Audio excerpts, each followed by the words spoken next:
Hey, welcome back to Insecurity. I am Matt Stevenson. We are still at Black Hat, as you can see, but we had to go a little classy this time because we have Joe Menn. He is a Reuters investigative reporter, but I think this week, to be sure, more importantly, author of the definitive book on Cult of the Dead Cow, which its name is so long, I'm going to leave it up to you. So the big title is Cult of the Dead Cow, How the Original Hacking Supergroup Might Just Save the World.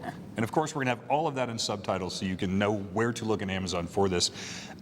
You have gone back and done some exhaustive research on some of the most important people a lot of the people in the world have never heard of, but literally shifted some tectonic plates in technology, which as a result changed education, economy, all kinds of different things. What have you been doing with this week? Who's here? Who have you gotten to be working with? So this is really exciting because this is a homecoming for a lot of this group. They launched Back Orifice 2000, one of their great hits, which embarrassed the heck out of Microsoft, 20 years ago at DEF CON.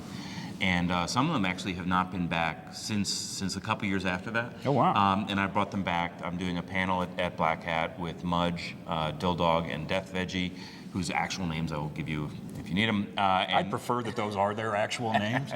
And then same crew at DEF CON, but we're adding Omega, who actually coined the term hacktivism. So cool. a lot of history, and it's a lot of fun because I've been getting together with not just these sort of underground hacker innovator types, but founders of unicorns now. So the founders of Duo Security, Doug Song is a fellow traveler back in the day, and both founders of Veracode. I did a panel with them yesterday. So all these people that when they were kids, the gym teacher said, you'll never amount to anything if you never go outside. And here we are today, some of the biggest, brightest, shiniest booths we have at the trade show.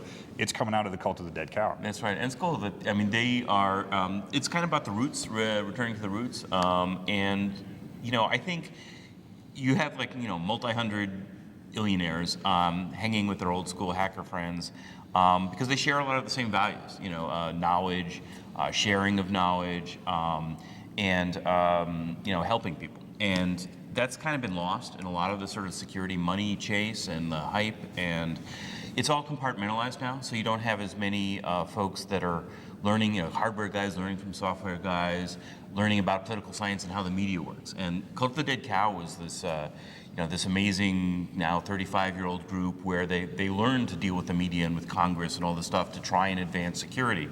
Sometimes that meant founding companies, sometimes it meant working for the government. And they were willing to adapt, and you don't see that as much anymore. The industry's kind of atrophied a bit. Now, when you come to Black Hat, to DEF CON with this group, it's got to be like going to Comic-Con with the Avengers. And I don't mean the actors, I mean like the actual Avengers, because these are the people that did the thing. Yeah, it's really cool to see people come up and walking around the halls with these guys, huge fans from when they were teenager, when people were teenagers who are now they might have big titles at big companies, but they turn into kids again when they see Death Veggie. Death Veggie, used to walk, spoke at DEF CON in '94, and he used to he's 6'5", and he used to hold people by the ankles and shake the coins out of their pockets, and it was an honor to have that happen to you. So. It's really cool to see all the fancy titles fall away, and these are heroes. Well, in the way it feels that security has evolved, if that happened at a big show today, not only would it be an HR violation, but then the guy who lost the change could expense it and just submit it to the corporate account. One more Avengers analogy, bear with me, this will make sense. Since publishing the book, you've been doing all kinds of interesting stuff. You've done TV and working with these people. It almost feels like this is the culmination to the Avengers movie, as you've done some individual things with different folks, and then now here we are. Am I accurate on that, or am I just starting to fanboy a little bit because they're all here in the same place? No, this is a big culmination of it. So a couple of hours.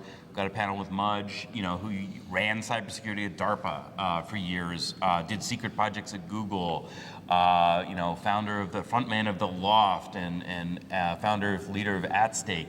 It's the first time I'll actually be on a panel with him.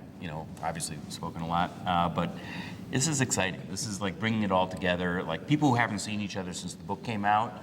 And the book has brought a lot of people together, so it's really sweet. Well, that's the beauty of it, man. It's all the work they did to change things, you doing the work to kind of bring them back together, and then all of the people who have not met them, weren't aware of them, here we are. And we're reaching the young generation, like Yeah. the people who like barely heard of these guys, and or maybe they heard about them because of Beto O'Rourke, and now they're getting the whole story about how it's like, Beto O'Rourke is just the beginning. It's about something much deeper. I remember when that story broke. He was a hacker. Oh my God! And now, almost a couple of months later, like, wow, he was a hacker. That's So I don't know if awesome. you know, at the Ponies last night, the CDC and psychedelic warlord, alias Beto O'Rourke, were nominated for the Pony for Epic Achievement, which was pretty cool. They didn't win, but It's just an honor to be nominated. we certainly haven't had a presidential candidate nominated for a pony before. Yeah, we're not going to touch that one at all. Shameless plugs. Like I said, you are everywhere, nearly omnipresent. For those of you who have not stumbled across you somewhere on the internet, where can they find you? What you up to? So I'm at Joseph Mann on Twitter, and Cult of the Dead Cow is available wherever fine books are purveyed. And my day job's at Reuters. You can read me there too. Oh, that's right. I know, by the way, an incredibly prolific and respected reporter, investigative journalist. Which one we go with that? Reporter or journalist? Doesn't matter. Yeah, we just don't want to be pretentious. Yeah, reporter is more down to earth. Right. I'm cool with reporter. For Black Hat and DEF CON, at least. I'm happy with reporter. We also have a great podcast with Joe where we go a little deeper into it. We don't talk about sandwiches as much, which is kind of a bummer now that I think about it. But you can find that and the rest of our good stuff at threatvector.cylance.com. On Twitter, we are at Cylance Inc. and at Blackberry. I am Matt Stevenson. You'll find me at PacMatt73. This might be it. I think this is what we can close Black Hat with, and I don't think anybody would be disappointed. See you next time.